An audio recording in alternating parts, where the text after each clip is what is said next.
थे। तो कल क्या क्या नियम बताया था? तो पहला नियम कौन सा था? तृतीया विभक्ति के नियम चल रहे हैं ना पूरे। हाँ, तो तृतीया विभक्ति के नियम, पहला नियम क्या बताया? व्याख्या। जिसके द्वारा क्रिया की जाए उसे कर्म कहते हैं। जिसके द्वारा क्रिया की जाए वह करण है या करण कहते हैं। येन क्रियते तत्करणम। उसके बाद दूसरी व्याख्या क्या की? करण में क्रिया की सिद्धि में जो अत्यंत सहायक होता है उसे करण कहते हैं। याद नहीं किया, ऐसे बोल बोल के बता रहे। अच्छा ठीक है। हाँ, करण में कौन सी विभक्ति होती है? तृतीया विभक्ति होती है। अच्छा, उसके बाद तीसरा नियम और दूसरा नियम कौन सा बताया? कर्मणि प्रयोग या भावे प्रयोग में कर्ता की तृतीया विभक्ति होती है। बराबर, कर्मणि और भावे प्रयोग में कर्ता की तृतीया विभक्ति होती है। आगे साकम साधर्म समम सार्धम, सार्धम बोलना। समम के साथ वाले शब्दों में विभक्ति होती है। सह, साकम, सार्धम, समम, इन सब का अर्थ क्या है? बराबर, साथ। इस अर्थ में, इस अर्थ के वाले शब्दों के साथ, इनके साथ साथ वाले शब्दों में तृतीया विभक्ति होती। किसके साथ है? 90% है अभी उसको। उसके बाद दूसरा कौन सा नियम बताया? कारण बोधक हेतु में तृतीया विभक्ति होती है। कारण यानी हेतु को दिखाने वाले जो शब्द हैं। क्योंकि ऐसा हम बता दें नहीं, हम किसके लिए रुक रहे, अध्ययन के लिए, कहाँ जा रहे, किस लिए जा रहे हैं, तो वो सब कारण बोधक जो है उसकी तृतीया विभक्ति होती है। उदाहरण क्या दिया था? वसती। एक दूसरा दो उदाहरण लिखने के लिए बोला था। कौन कौन यश होता है? नहीं, लिखने के लिए, लिख के लाने के लिए भी बोला था ना उदाहरण। नहीं लिखा है, कल लिख लेना। आगे का, यदि शरीर में किसी अंग में विकृति दिखाई पड़े तो विकृति अंग के वाचक शब्द में तृतीया विभक्ति होती है। विकृति दिखाने वाले जो अंग है, किसके आँख से काना है, पाँव से लंगड़ा है, एक किसी को हाथ नहीं है, या कान से बधिर है, ऐसा जिस जहाँ कहा जाएगा तो वह अंग को दिखाने वाला जो शब्द है उसकी तृतीया विभक्ति होती है। इतने हो गए ना अभी। अब उसके बाद कितना नंबर का नियम है? 7 है ना। हाँ,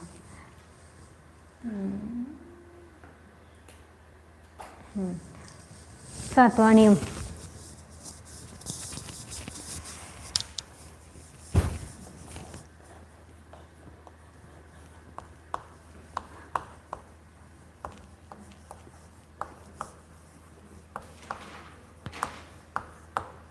कल कितने हो गए थे? 6 हो गए ना, अभी सातवां नियम। जिस चिन्ह से किसी व्यक्ति या वस्तु का बोध होता है, जिस चिन्ह से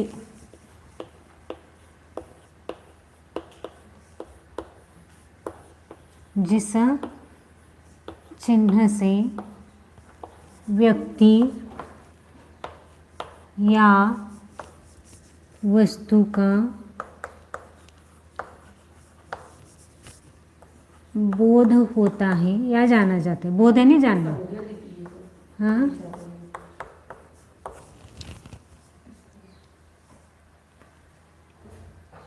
नीचे का ढीला हुआ है, दूसरा कुछ नहीं है।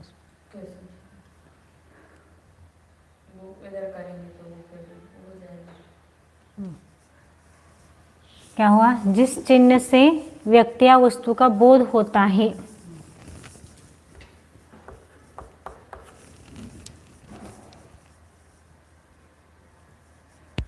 उसमें तृतीया विभक्ति होती है।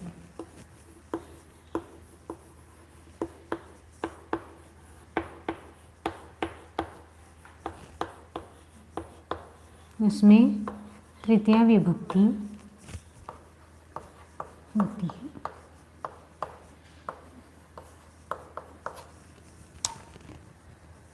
जैसे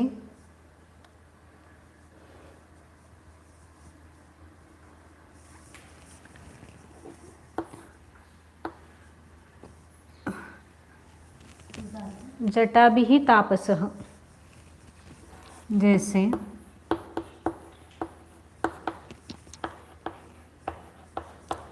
जटाभिः तापसः, जिसने जटा भी हिंदू की अपेक्षा है। हाँ,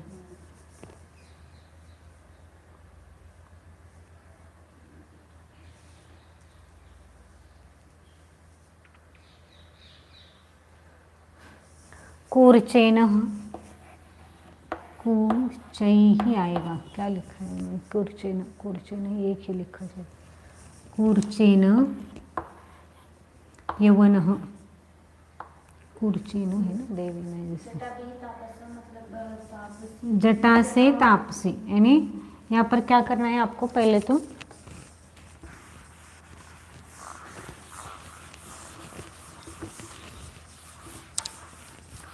अब यहाँ पर क्या है, जटा भी तापस, उसको उल्टा लिखना पड़ा था पहले कि जटा से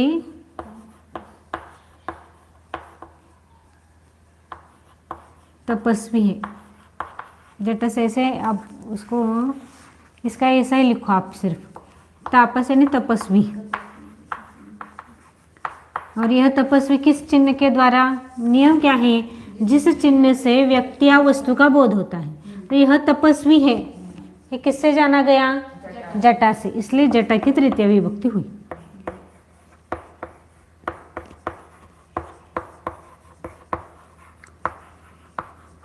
वैसे ही कूर्चेन, कूर्चेन यवनः, यवन यानी मुसलमान, क्या बोलते हैं आप, मोमेडियन। तो कूर्चेन उनकी जो दाढ़ी रहते विशिष्ट प्रकार की, तो हम कैसे समझ में आता है कि ये हिंदू है मुसलमान है, तो दाढ़ी से समझ में आता है ना। ये तो कलर करते हैं, और हिंदू लोग दाढ़ी होगी तो कलर नहीं करेंगे, लेकिन उनका उससे अपने को समझ में आता है कि वो कैसे कूर्चेन यानी दाढ़ी से, वो उससे उस दाढ़ी के द्वारा हमने यह यवन है इस प्रकार से हमने जाना। शिखया हिंदू,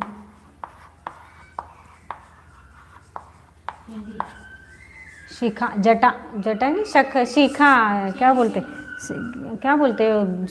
क्या हिंदी में उसके लिए शब्द मुझे पता नहीं है अभी, जो पीछे रखा जाता है हिंदू लोगों में रहते जो अध्ययन करते से, जूटा आपने भी रखते हैं, लेकिन ज़्यादातर हिंदू में कि पीछे एक जूटा रखा जाता, थोड़ा सा रखते हो। हाँ, जटा से शिखा से यह हिंदू है, नहीं उसके द्वारा यह हिंदू है ऐसा समझ में आया। या जो पढ़ाई करता है आश्रम में तो उसके शिख सा बटू हूँ, नहीं आपको ये इसका इतना है कि जटा से यह तपस्वी है ऐसा लिखना पड़ेगा, लेकिन यही इसमें अपने को वाक्य नहीं, यह जटा भी ही तृतीय विभक्ति क्यों आई, क्योंकि इस तपस्वी का जो चिन्ह है, इस चिन्ह के द्वारा यह तपस्वी ऐसा जाना गया, इसलिए यहाँ पर तृतीय विभक्ति है।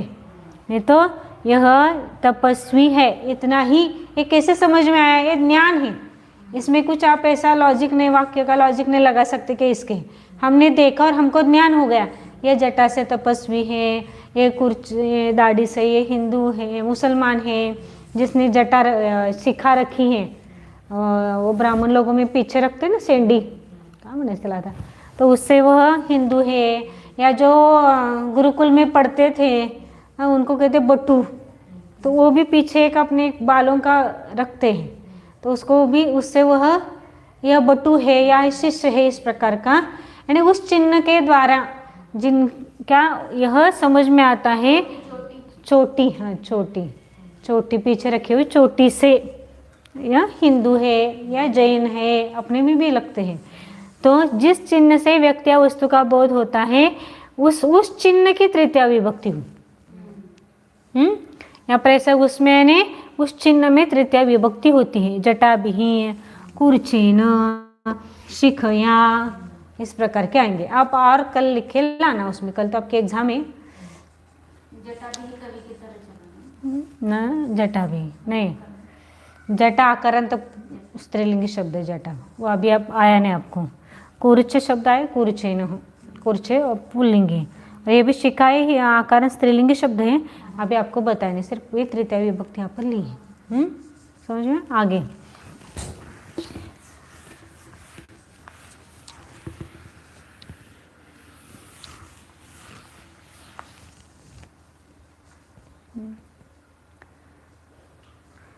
तुल्य अर्थ के योग में,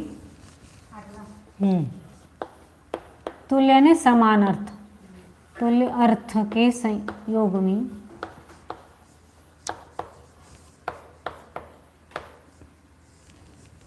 तुल्य अर्थ के योग में तृतीय विभक्ति होती है।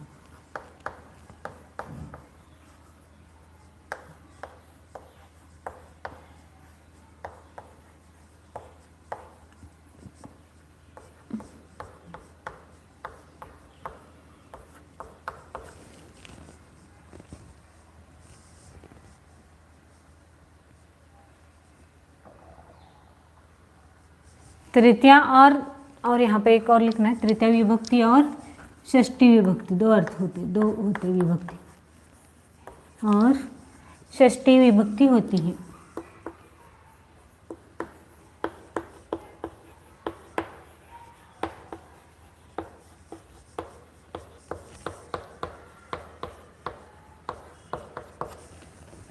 जैसे उदाहरण,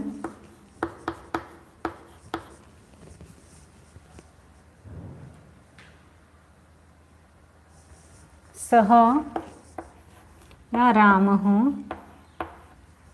देवदत्तेन या देवदत्तस्य तुल्यः। इसका अर्थ क्या हो गया कि राम देवदत्त से या देवदत्तेन, उसके समान अर्थ है ना यहाँ पर, तुल्य ने समान, तो राम देवदत्त के समान है, लेवल का है, ऐसा जो बताते ना, तो वहाँ पर देवदत्तेन भी चलता है और देवदत्त से भी चलता है। राम देवदत्त के समान है।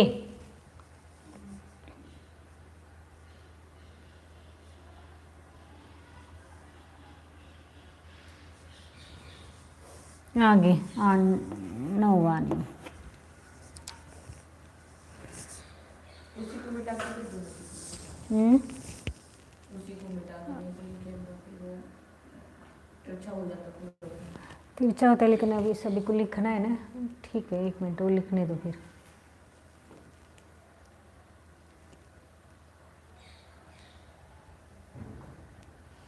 मुझे वो भी पूछना है, संधि करनी होगी।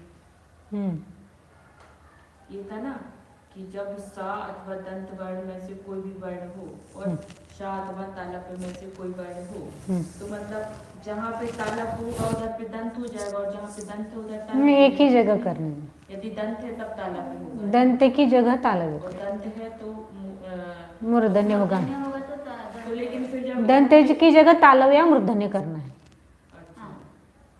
दंत की जगह तालव्य, आगे कौन सा है, तालव्य है या मूर्धन्य है? तो आगे का देखना है ना। हाँ, तालप में होगा तो ये इसका तालव्य करना, वही होगा ना। हाँ, तालव्य की जगह दंत की जगह तालव्य या मूर्धन्य करना। जैसे कोई भी शब्द है, दंत है ना, और दंत के बाद का शब्द जो है ना वो तालव्य है, हाँ, तब वो दंत का तालव्य होगा, मतलब, बराबर है ना। दंत को बदलना है, दंत को बदलना, लेकिन दंत का कौन सा बदलना है कि यदि वो एक त है और स है तो वहाँ पर श बनेगा, स की जगह श करना है, तो त है तो च बनेगा, छ है तो छ बनेगा, इस तरह से करना है। और दंत के बाद मूर्धन्य है तो मूर्धन्य करो। हो जाएगा, मतलब उस शब्द की जगह जो उसका जो अपोजिट शब्द आएगा वो उस जगह। हाँ ठीक है, बराबर। हाँ चलो, तो क्या आया अब इसके आगे? अलम, यहाँ पर ही लिखो, अलम ये अव्यय है सब। अलम इसका अर्थ है बस हो।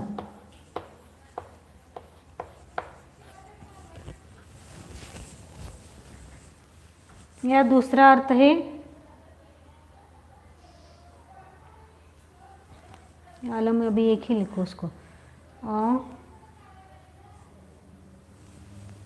9वां नंबर का लिख रहे हैं। अभी और कृतम, अलम बस हो और कृतम मत, मत करो ऐसा करते हैं ना हम, तो मत इस अर्थ में इनके साथ तृतीया विभक्ति होती है। इनके साथ तृतीया विभक्ति होती है और प्रयोग करेंगे तब समझ में आएगा। ये 9वां है ना। हाँ, इनके साथ तृतीया विभक्ति होती है।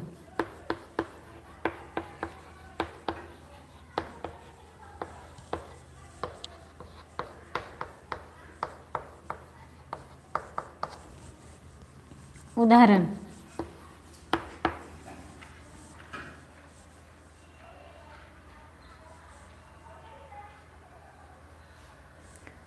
विस्तार, विस्तार बस हो ऐसा करते हैं ना आचार्य, विस्तार बस हो। तो इसका क्या होगा संस्कृत में, अलम, अलम विस्तरेण।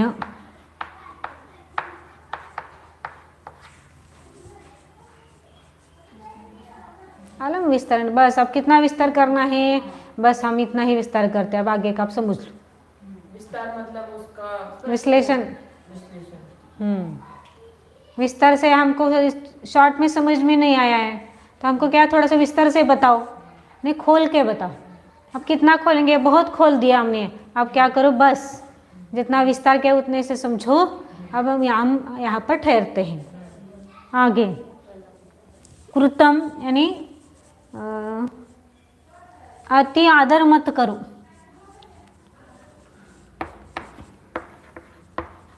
अति आदर मत करो।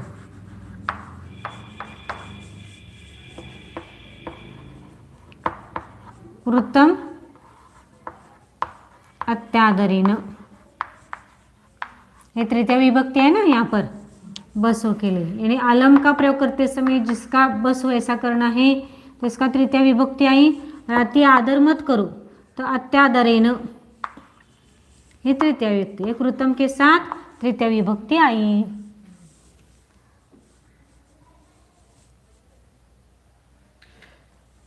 आलम श्रमेण, बस श्रम करना बस करो। अब एक काम मत करो।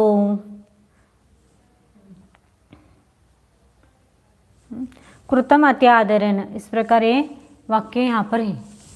अलम यानी बस हो या कृतम का अर्थ मत करना, मत करो ऐसा जब करेंगे तब कृतम अति आदरेण, यानी कृतम और अलम के साथ तृतीया विभक्ति का प्रयोग करते हैं, ये ध्यान में रखना पड़ेगा। आगे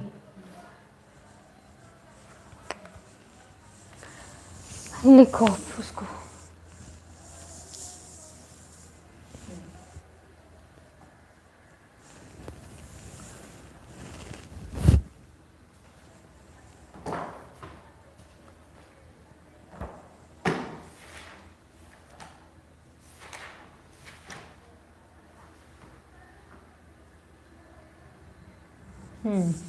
हो गया।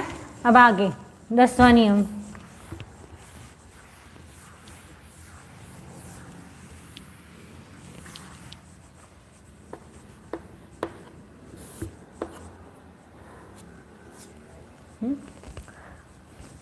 किम किम किम कार्यम लिखना पड़ेगा यहाँ पर। किम कार्यम, किम कार्यम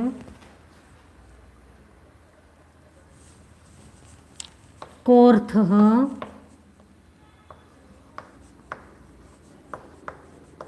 किम प्रयोजनम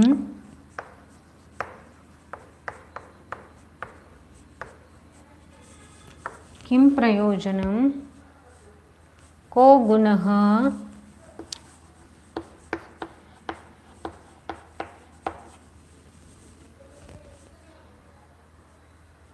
इनके साथ तृतीया विभक्ति होती है।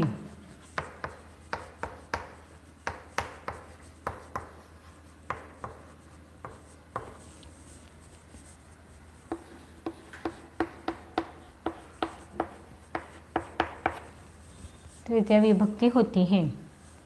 उदाहरण, मूर्ख पुत्र से क्या प्रयोजन?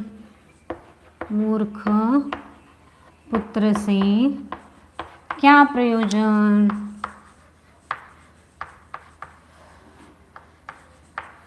ऐसा जब करना है तब क्या करेंगे?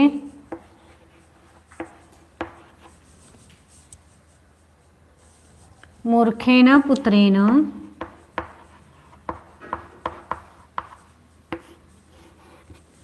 मूर्खेण पुत्रेण किम कार्यम, कार्यम का अर्थ भी प्रयोजन ही आएगा। किम कार्यम लिखो या कि को अर्थ लिखो या किम प्रयोजनम लिखो।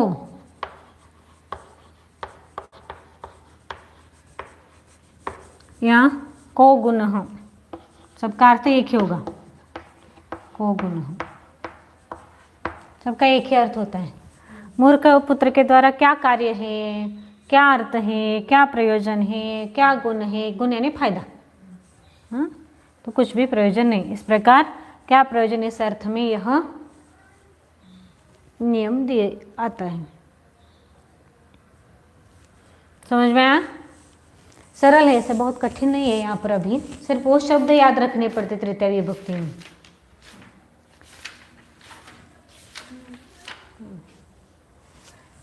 आगे का वाक्य हो गया।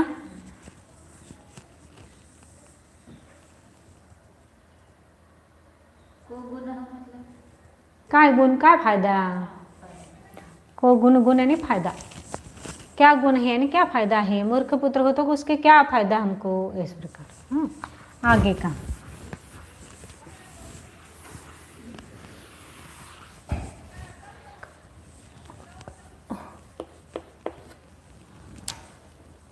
पृथक विना, पृथक यानी अलग, विना विना और तुल्य अर्थों के शब्दों के साथ, और तुल्यार्थक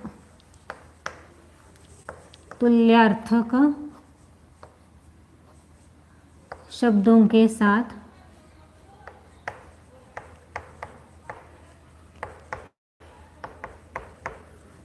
तुल्यार्थक शब्दों के साथ तृतीया विभक्ति होती है।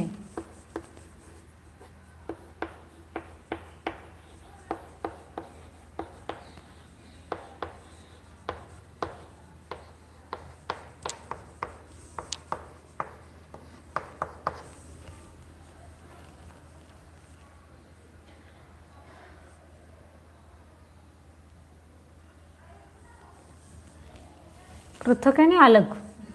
राम से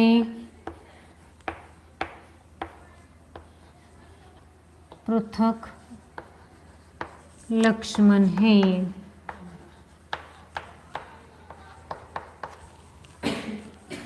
तो यहाँ क्या आएगा? ये राम के साथ ही पृथक शब्द है ना, इसलिए रामेण पृथक, ये अव्यय है सब, वैसे के वैसे रखने।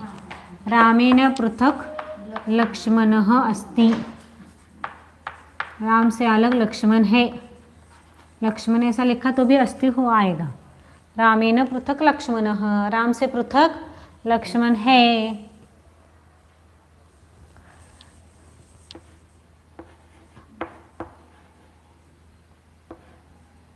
ज्ञान के बिना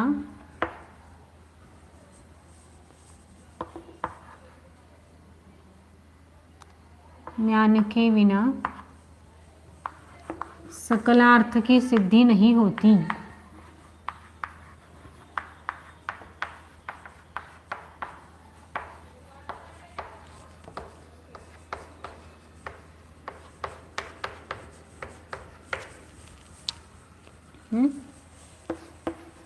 अब ये बिना शब्द के साथ द्वितीय विभक्ति में द्वितीय विभक्ति भी आई और यहाँ पर तृतीय विभक्ति भी आई। तो यह क्या है, ज्ञानेन विना या ज्ञानम विना, ज्ञानेन विना सकलार्थ सिद्धि, सकलार्थ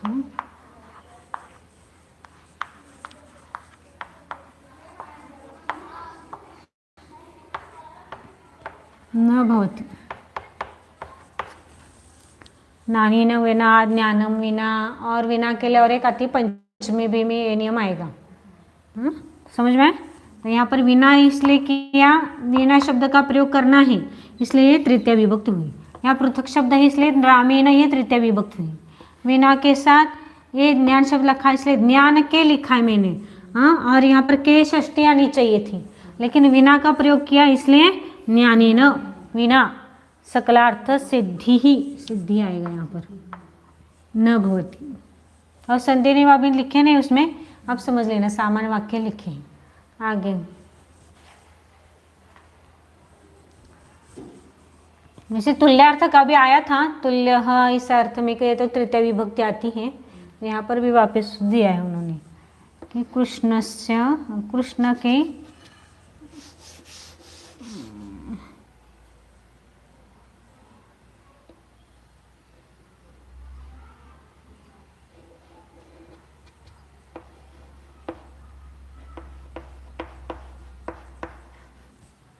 बलराम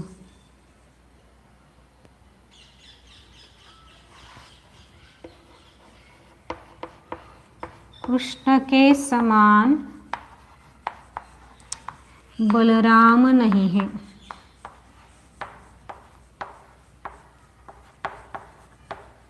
कोई भी वाक्य कर सकते हैं, यहाँ पर मैं आपको समझाने के लिए बता रही हूँ।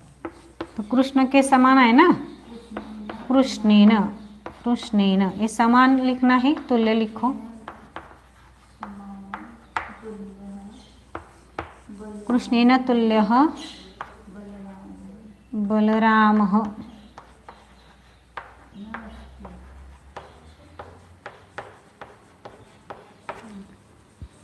कृष्ण के समान बलराम नहीं है। ये बहुत सिंपल वाक्य थे, जब आएंगे तब और दिया जाएगा।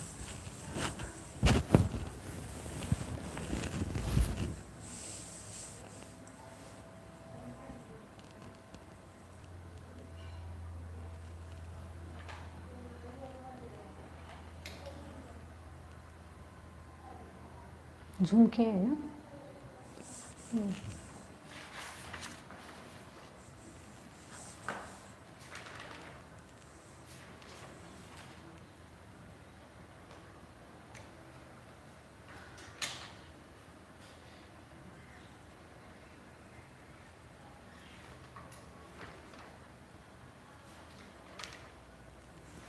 हो गया।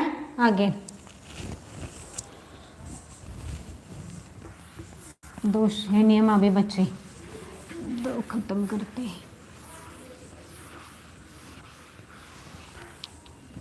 इसको छोड़कर और भी आएंगे, लेकिन आपको जो सिंपल है वही दे रहे हैं अभी। तो कठिन है ही नहीं, इसमें कुछ शब्द शब्द शब्द याद में रखना है। इसमें कौन सा शब्द के साथ कौन सी विभक्ति होगी। हाँ, आगे प्रकृति आदि शब्दों में तृतीया होती है। 12 है ना, प्रकृति यानी स्वभाव, प्रकृति यानी स्वभाव, स्वभाव को दिखाने वाला जो शब्द है उसकी उसकी तृतीय विभक्ति होती है। प्रकृति आदि शब्दों में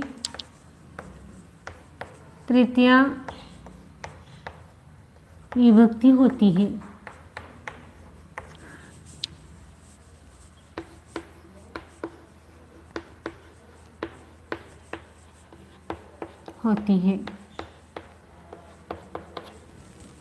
तृतीया विभक्ति होती है। ए शब्द साधारणतया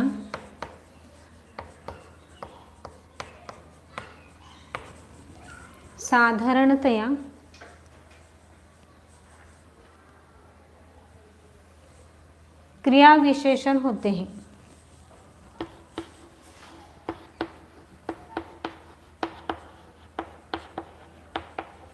ये क्रिया विशेषण का प्रकरण आगे आने वाला है, अभी सिर्फ उसको लिखना आपको। उदाहरण जैसे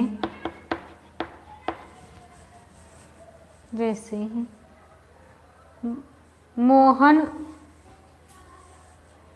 या देवदत्त सुख से रहता है। देवदत्त सुख से रहता है।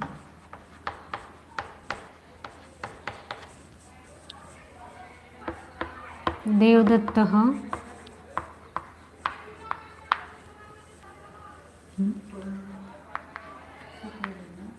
सुखेन वसति।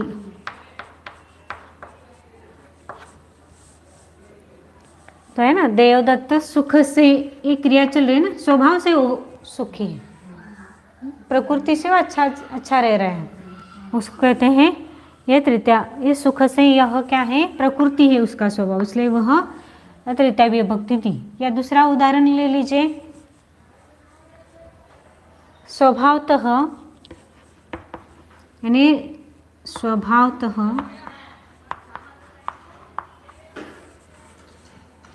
गायों का दूध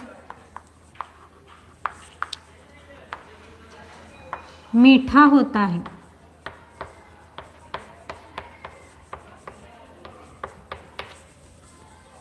स्वभावतः गायों का दूध मीठा होता है।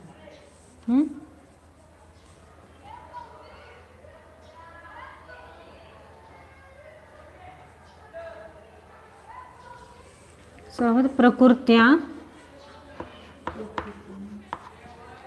प्रकृति शब्द है ना, प्रकृत्या गवाम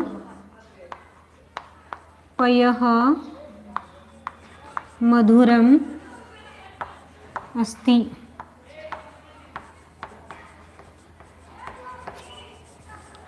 प्रकृति से गायों का दूध, गौ शब्द है वो अभी आया नहीं आपको, तो गौ यानी गाय, प यानी दूध। हाँ, तो प्रकृति से गायों का दूध मीठा होता है।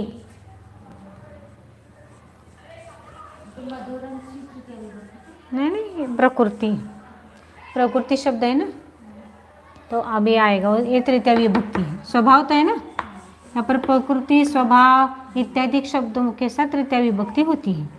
आगे, वह स्वभाव से कोमल है।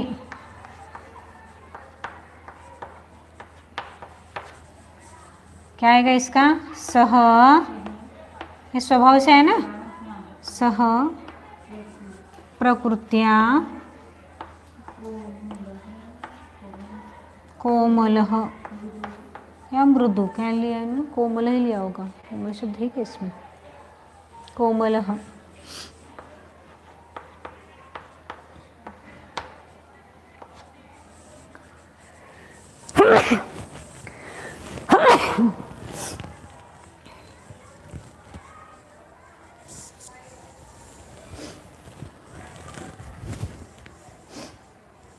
हो गए, समझ में आया नियम क्या है। प्रकृति यानी स्वभाव आदि शब्दों में तृतीया विभक्ति होती है। ये शब्द साधारणतया क्रिया विशेषण होते हैं। ये क्रिया विशेषण का प्रकरण आगे आने वाले तब समझाया जाएगा। तो अभी इतना ही कि जो स्वभाव है उसका, यानी देवदत्ता स्वभाव से सुख से रहता है। हाँ, तो प्रकृति उसके किसी सुख रूप है, इसलिए देवदत्तः सुखेन वसति। स्वभाव तो गायों का दूध मीठा होता है। कौन सी विभक्ति होगी, प्रकृत्या, तीसरी विभक्ति। तो प्रकृति स्त्रीलिंग है और वो मति जैसे वो आगे आएगा, ईकारांत, रस्व ईकारांत, स्त्रीलिंग शब्द आएगा। अभी तो आपको रस्व ईकारांत पुल्लिंग आया है, वैसे स्त्रीलिंग शब्द है, तो उसका वो प्रकृत्या बना। हाँ, वह स्वभाव से कोमल है। स प्रकृत्या कोमलः अस्ति संति, ऐसा लिखो। संति नहीं आएगा, अस्ति आएगा। आगे हो गया आपका। अब अंतिम नियम है तृतीय विभक्ति का।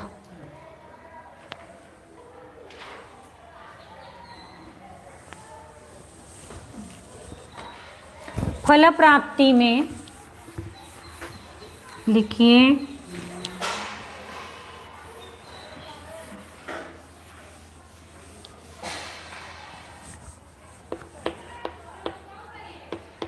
फल प्राप्ति में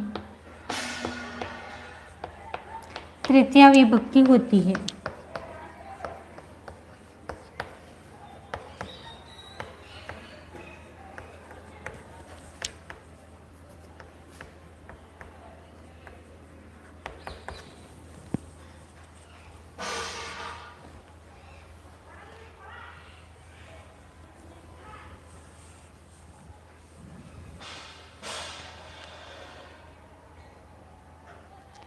दस वर्षों में 10 उदाहरण, जैसे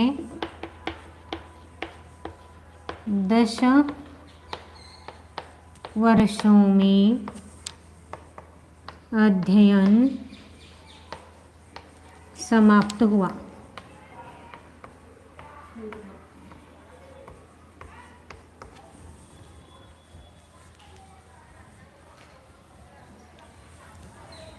फल प्राप्त यानी 10 वर्षों में अध्ययन समाप्त हुआ, नहीं 10 वर्षों में मैंने अध्ययन किया तो फल मिल गया ना 10 वर्षों में। 10 वर्षों में उसका फल क्या मिला, मैंने पूरा अध्ययन का फल ज्ञान प्राप्त हुआ। कितने सालों में आपने पढ़ाई की, 10 सालों में। तो 10 सालों में मुझे विद्या प्राप्त हो गई, फल मिल गया। तो इसका कैसे लिखना है, दशभिः वर्षैः, दशभिः वर्षैः अध्ययनं समाप्तम्।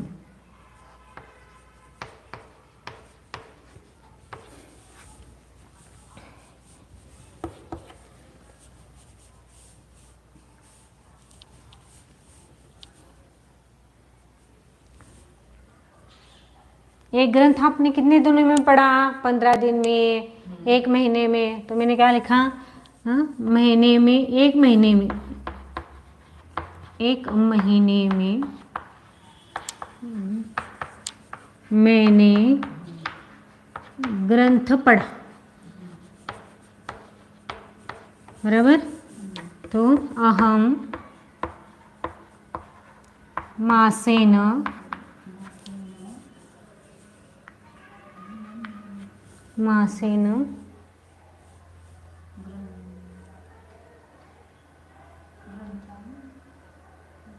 महीने आएगा, फिर यहाँ पर महीने लिखा है ना।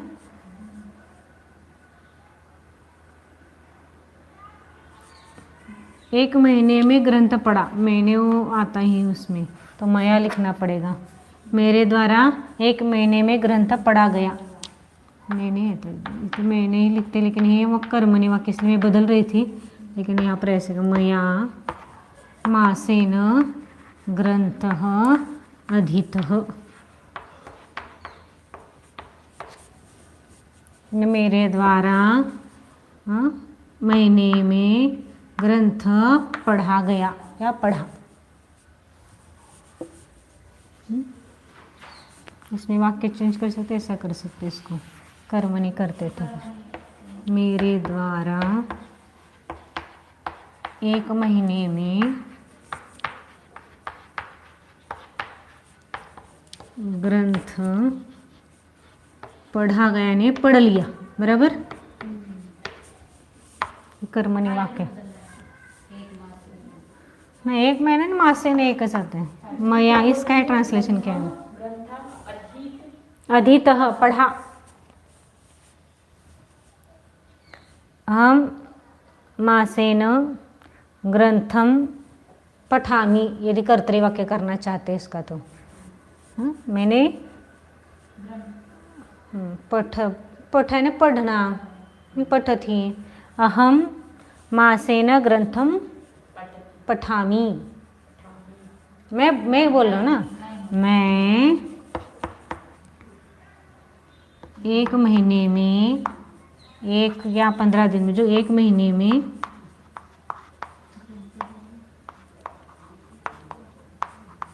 ग्रंथ पढ़ा, एक कर्मणी वाक्य इसलिए मैंने इसको बदला था, ग्रंथ पढ़ा, ये कर्तरी वाक्य। तो अहम मासेन ग्रंथम आएगा, ये कर्म हो गए ना अभी, ग्रंथम पठामी, ये आपका कर्तरी वाक्य। ये कर्म नहीं है, ये कर्तरी।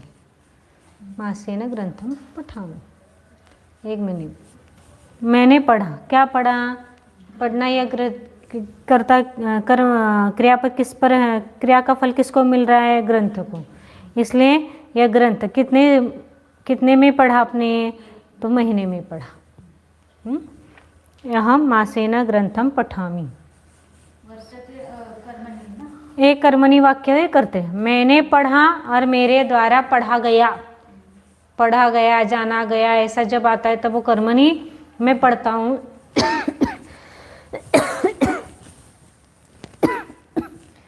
तो मैं पढ़ता हूँ, मेरे द्वारा पढ़ा जाता है। इस प्रकार जब वो बोला जाता है तो यहाँ पर पढ़ता हूँ एक कर्तरी क्रियापद है और पढ़ा जाना तो एक कर्मणी क्रियापद हो जाता है। तो सब प्रकरण आपको आया नहीं, इसलिए मैं थोड़ा सा उसको सोच रही थी कि नहीं देना है, लेकिन अब दिया तो इसलिए मैंने सुधार दिया फिर वापस। इस प्रकार तृतीय विभक्ति के वाक्य आपके हो गए हैं। अब आगे के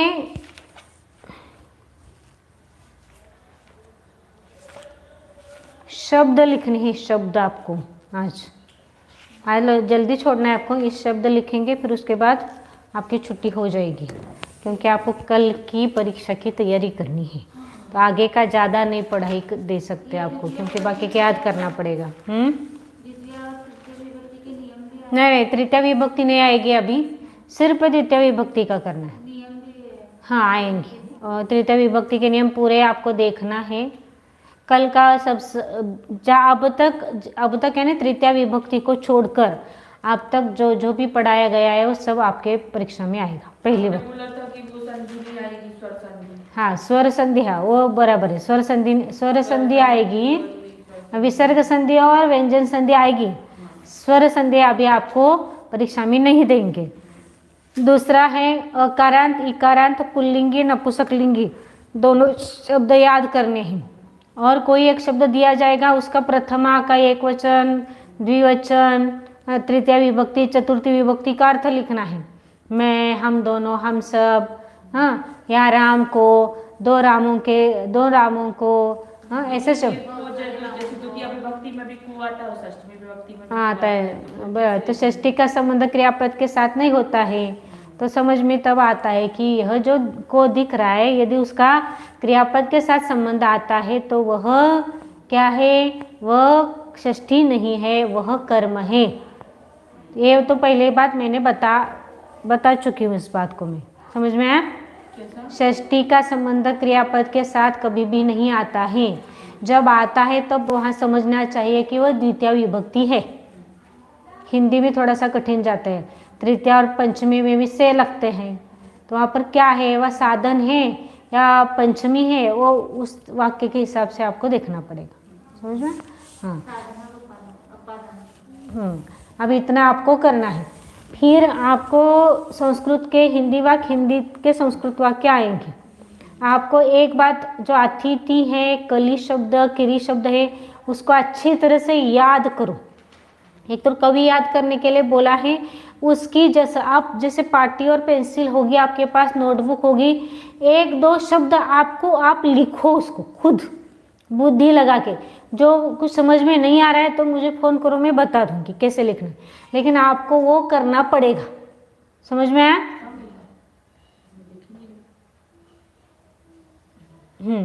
क्या क्या समझ में आया?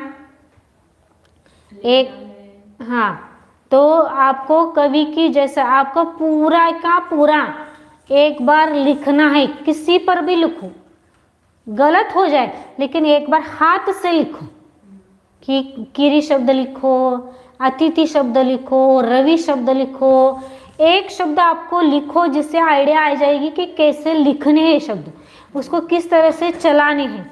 अब जब एक दो शब्द आप लिखेंगे तो आपको आइडिया आ जाएगी कि कौन सा शब्द किस तरह बनता है। अतिथि शब्द है और बहुत सारे शब्द आएंगे ना अभी तो। कौन से शब्द आए थे आपको अभी? कपि शब्द आया है, उसके साथ हरि शब्द आया है, पत्ती शब्द आया है। तो इकारांत आपके जो थोड़ा कठिन जा रहे वाक्य, वो इकारांत आपने अच्छी तरह से बनाए नहीं है, इसलिए वो कठिन जा रहे। इसलिए पहले उसकी प्रैक्टिस करो, फिर संस्कृत के हिंदी वाक्य, हिंदी टू संस्कृत वाक्य, शब्दों के अर्थ याद करने हैं। हाँ, तो खन यानी धातुओं के अर्थ, नए जो धातु आए हैं पीछे के तो करने ही है। अभी आए खन यानी खोदना, अवगम यानी जानना, चलना, अव प्लस नम झुकना, ये जो आए हैं उनको याद करना है, उनके अर्थ पूछे जाएंगे। कौन से गण का कौन सा धातु। कारण तो पुल्लिंगी नपुंसकलिंगी शब्द, उनके अर्थ याद करना है, वो पुल्लिंगी है या नपुंसकलिंगी। याद यदि नहीं हो रहा है उसको देख के आप एक बार स्लेट पर जो भी होगा आपके पास नोटबुक पर लिखो। 5 बार आप एक शब्द लिखोगे तो आपको समझ में 5वीं बार 6ठी बार समझ में आता है कि इस शब्द का यह अर्थ होता है। दोनों तरफ से, संस्कृत के हिंदी, संस्कृत टू हिंदी, हिंदी टू संस्कृत। समझ में आया? अब आगे के लिए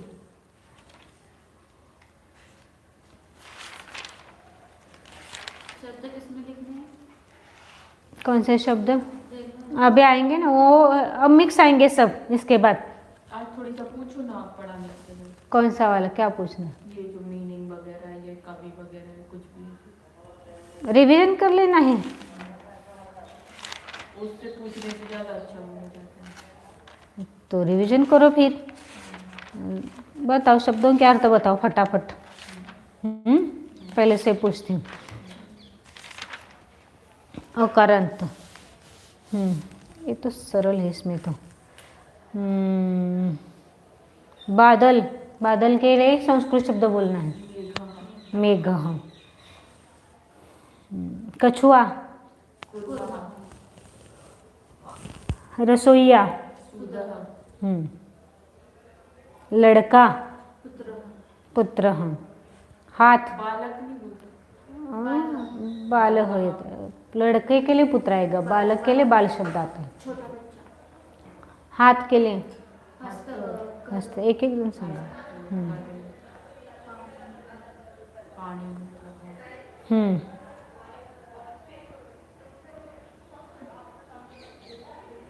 घर, मंदिर,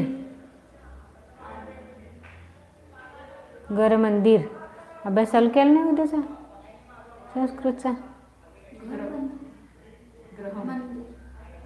गृहम, गृहम नपुंसकलिंगी। मित्रम, मित्र ही। ऐसे शुरुआत में उस पाठ के आपको। अच्छा चलो आगे। तलवार, आग, शत्रु, मुनि ही, एक एक करके बोलो। बंदर, कपी, पहाड़,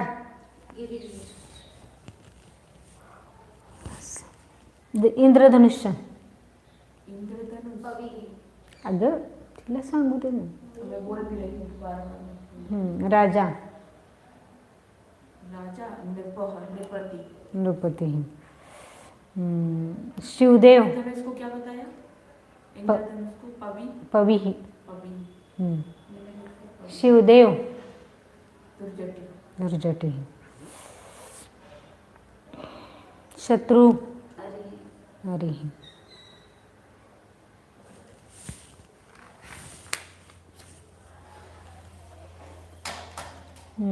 उसके बाद है औषध के लिए कौन सा शब्द आता है? औषध, अगध। चावल, भात, चावल। सेवक, नौकर, किंकर। भंडार, खजीना, क्रोश, कोश। हाथी, गज।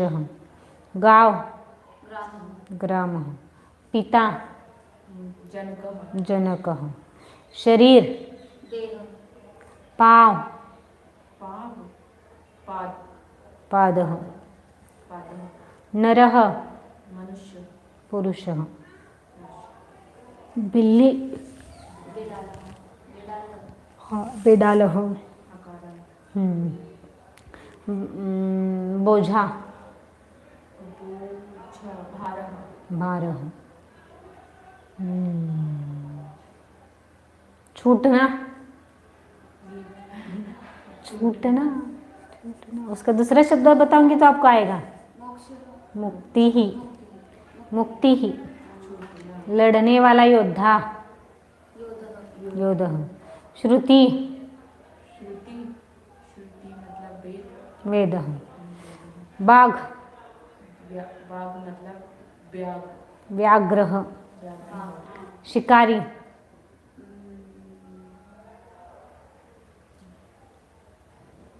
शिकारी को क्या बोलते हैं? शिकार। पारधी संस्कृत शब्द बोलना है। हिंदी का संस्कृत पूछ रहे हो ना।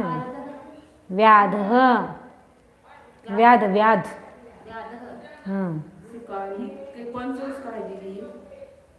छठवा पाठ। नहीं, कौन अकारांत की कारण? अकारांत। ठग, शिकारी नहीं लिखा मेरे पास में। पारधी और शिकारी दिया है। ठग, शिकारी को क्या बताया क्या आपने? पाप, व्याध। अकारांत पुल्लिंग में। हाँ,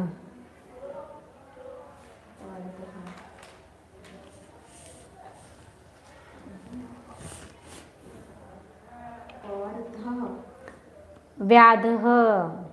व्याधा लिखना। व्याधः चेला, विद्यार्थी, शिष्यः शिष्यः। सोना, स्वर्ण। स्वर्णम। याद कैसे करना है, गलत हो जाएगा वाक्य करते समय। कपड़ा, कपड़ा। वस्त्र वस्त्रम। कपड़ा नहीं लिखा मेरे पास। कपड़ा आ वस्त्रम नपुंसकलिंग है। वस्त्रम। दोन ठिकाणी वस्त्र दिले वाटतं. किताब, पुस्तक। शहर, नगरम नगरम। नगरम हाँ, घास, तृणम। तृणम। सच्चाई, तत्व तत्व। सजा करना, दंड दंड कौन से गण का है? दंड दंड नाम है या क्रियापद है? लकड़ी दंड क्रियापद धातु है का शब्द है? शब्द आहे दंड दंडयति। धातु दशमगण, इसलिए याद करने के लिए बोला था मैंने।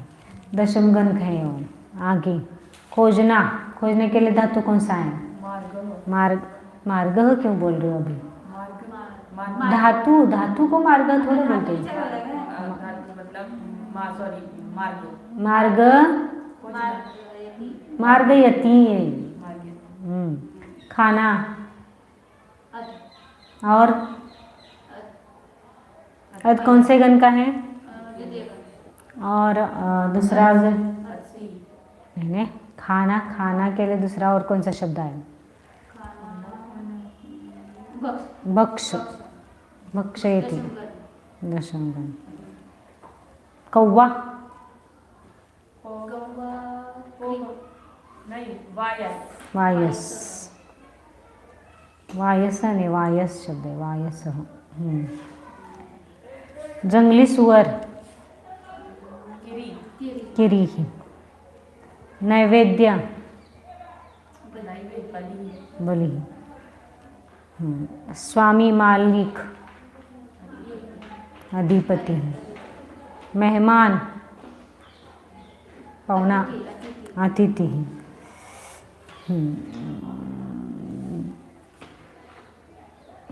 रथ हाँकने वाला, सारथी। अनेक जाति के चावल,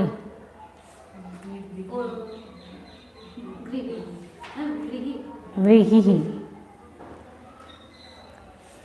इधर से आए तो इधर से आते हैं, मुझे पक्का पता है इसलिए। अधिपति यानी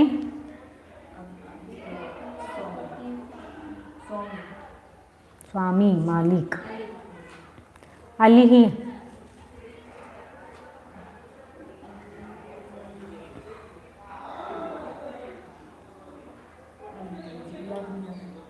अली यानी मोहरा। कलिही, अली मतलब क्या होता है? मोहरा, भ्रमर। कलही झगड़ा, झगड़ा। कलह, बलिही, बलि नैवेद्य,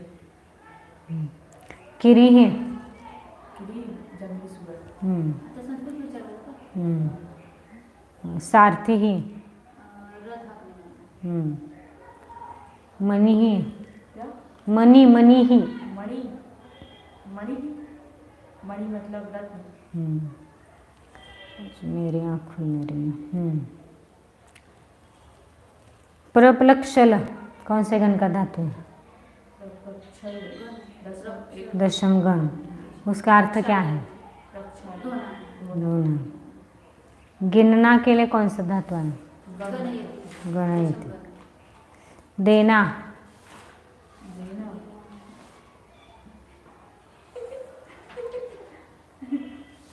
देना, देना, वो एक ही मैंने छोड़ा था उस दिन भी। दा, दायच्छ, दा, क्या? दायच्छ, देना। प्रथम गण, प्रशंसा करने के लिए कौन सा धातु आया है? प्रशंसा करने, अभिनंदन, अभिनंदती।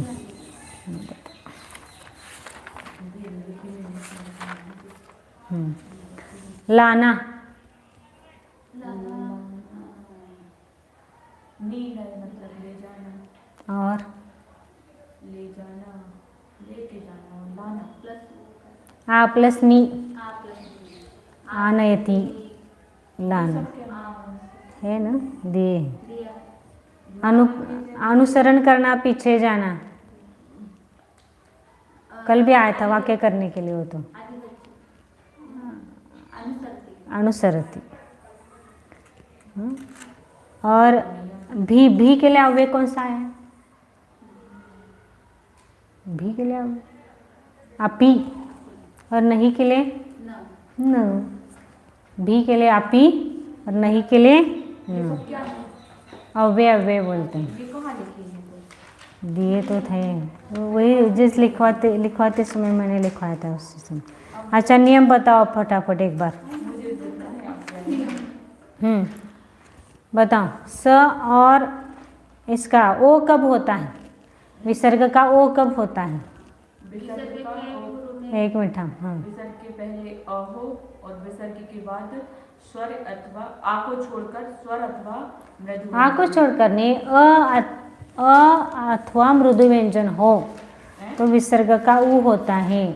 कल भी मैंने जाते समय ऑफिस में वही बात बताई थी। विसर्ग के पहले पूर्व में हाँ और आगे अथवा मृदु व्यंजन। तो आप अ को छोड़कर क्यों बोल रहे हो?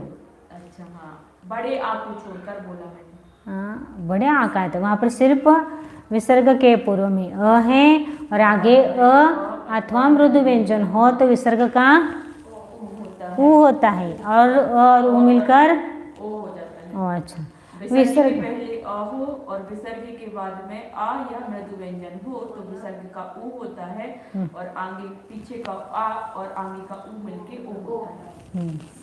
अच्छा, आगे विसर्ग के पूर्व में अ है और आगे अ को छोड़कर कोई भी स्वर है, क्या संधि होगी? तो विसर्ग का लोप हो जाएगा। विसर्ग का लोप हो जाएगा। बराबर। नियम क्या है? विसर्ग के पूर्व में अ है और विसर्ग के आगे अ को छोड़कर कोई भी स्वर हो तो विसर्ग का उदाहरण क्या है? विसर्ग के पूर्व में आ हो और पश्चात कोई भी स्वर या मृदु व्यंजन भी है। उदाहरण उदाहरण है जना वदंती। वो नहीं, अ नहीं, आ बोल रहे आप। वो जना वदंती में बुधा बुधः इच्छति, बुधः ये इच्छति। वाला आ है छोटा हाँ, अब विसर्ग के पूर्व में आ है और विसर्ग का आगे स्वर अथवा मृदु व्यंजन है तो विसर्ग का लोप हो जाएगा। विसर्ग का लोप होता है, बराबर। अब विसर्ग के पूर्व में उसमें क्या बोलते हैं, जिसमें बड़ा आ होता है ना, मतलब दीर्घ आ होता है और पीछे स्वर अथवा मृदु व्यंजन होता है।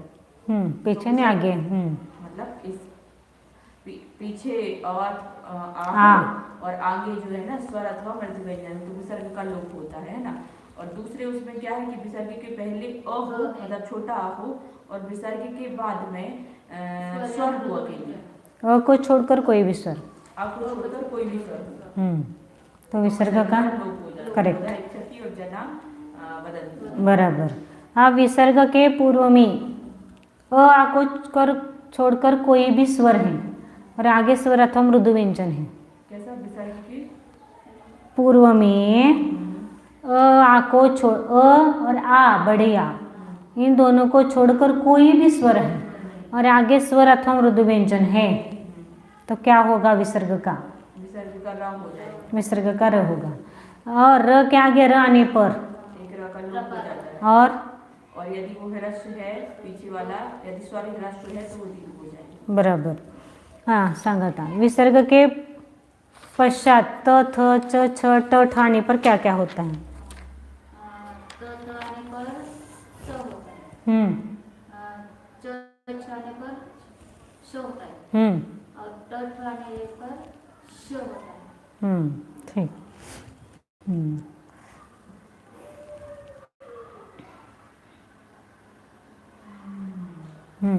अब विसर्ग के बाद श श स है, तो विसर्ग का क्या होता है? विसर्ग के बाद श श श है, तो विसर्ग का या तो विसर्ग वैसे ही रहेगा या फिर विसर्ग का क्रमशः, मतलब वो जो जैसा सा है तो उसका आधा सा बन जाएगा, सा है तो उसका आधा, बराबर। यानी विसर्ग के बाद में श श स है तो एक तो विसर्ग वैसा रहेगा, नहीं तो क्या होगा उस विसर्ग का श श स जो भी होगा वहाँ पर होगा आगे का, उसके हिसाब से रहेगा।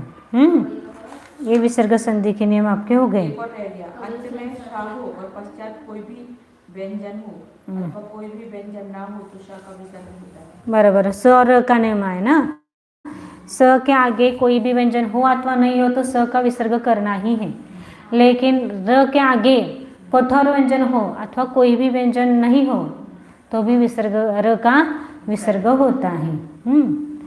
आगे सा में तो कोई व्यंजन हो तो विसर्ग होता है, और यदि र में तो क्या बोलते हैं कठोर व्यंजन हो तब भी विसर्ग होता है। सा के स्थान पे। अब कौन से आपको वो व्यंजन संधि के बताए थे ना? हाँ, आप व्यंजन संधि के नियम। व्यंजन संधि के नियम आने वाले नहीं है, आने वाली है। स्वर संधि नहीं पूछेंगे, व्यंजन संधि पूछेंगे। रू र श का क्या नियम है? रू र श, अरे वो तो स्वर संधि में आता है। व्यंजन संधि में ये तो इसमें तो ये व्यंजन संधि के तो आपने 4 ही लिखवाई, 1 2 3। न का न होता है उसको लिखा है नहीं क्या? ठीक है, वो बाद में लिखा थे फिर रह गए शब्द। कौन सा लिखा है उसमें व्यंजन संधि? इसमें एक तो वो शब्दों के तथा उपसर्ग आदि अवयवों के अंत में माँ हो, माँ का अनुस्वर होता है, और माँ का अनुस्वर नहीं होता है तो क्या बोलते हैं उसके स्थान पर अनुनासिक होता है। अनुनासिक होता है। म का नियम बताएं। ठीक है, नियम बताया। तो इस प्रकार जो है आपको वो समझ लो। अभी तो स्वर संधि का मैंने रिवीजन करवाया है, विसर्ग संधि का, वैसे व्यंजन स्वर संधि का रिवीजन करो और कल आपकी इसी टाइम परीक्षा होगी, पेपर लिखा जाएगा। विसर्ग संधि के 4 ही करना है, किसके? व्यंजन संधि। व्यंजन संधि के जितने लिखवाए उतने ही करना है। अभी तो एक ज़्यादा वो रह गया, महत्वपूर्ण है लेकिन रह गया, अभी नहीं बताएंगे, फिर आपको थोड़ा सा कठिन हो जाएगा विषय। चलो, मुझे अभ्यास चाहिए।